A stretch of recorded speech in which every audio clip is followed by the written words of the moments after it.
Okay, Pete Diamond here with a follow-up video to the one that I made about changing the blade belt without having to remove the deck. And apparently I am an idiot. So, you see what's wrong under here? Well, a big shout out to David Harrington, who left a comment on the previous video, and he pointed out that there is a piece missing here. So here's the assembly taken off. Now what I ended up doing, and I didn't make a video of this because I was frustrated and I had to get the yard done. In spite of ordering the correct sleeve, right, the MTD part,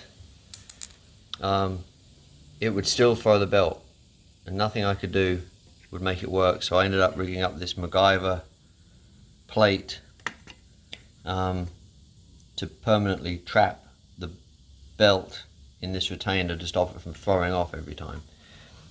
And what I suspect has been the problem all along is this piece missing.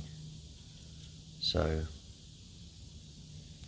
that is supposed to go there, and that plastic end rides in that metal bracket, and that helps to raise and lower the pulley, the idler pulley, and keep that where it's supposed to be, because right now all it's doing is just flopping up and down freely because there's nothing to hold it in place.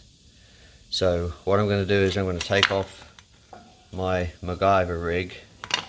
I'm going to put back on the bolt and the sleeve that is from the factory, and I'm going to put this on and hope that it's actually going to work as it's supposed to. And this is the part number for that rod idler guide, and I got this from Jack's Small Engines, and apparently this must be a known issue or common issue, because when I ordered it they had 9 of these parts in stock ready to ship. So let me go ahead and get this back to where it's supposed to be, and I'll be right back. Okay, so this is back the way it's supposed to be. Now the only difference is this metal is tapped and threaded, and the bolt that I had from the factory had obviously wallowed out and fallen out, and I lost the bolt and the sleeve. So I put a longer bolt through and put a lock nut on the top of it. But now this is the idler sleeve back in place as it's supposed to be. Now I'm going to go ahead and get this idler arm back on. And this is a 3/8 bolt, the same as the cover for the spindle. Okay, so we have that back on, and you can see why it would fail. It's a pretty thin,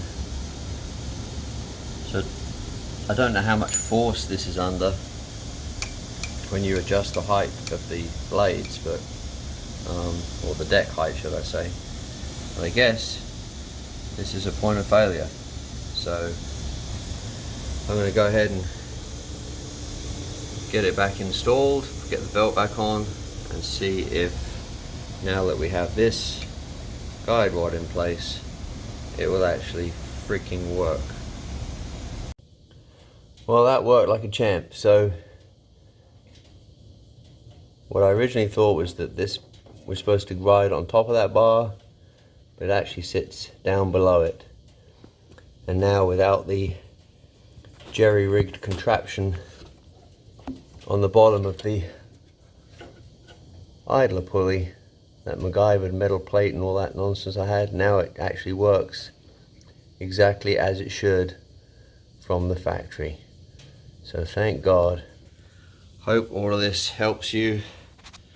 And it is hot as blazes, so I'm going to put this mower back.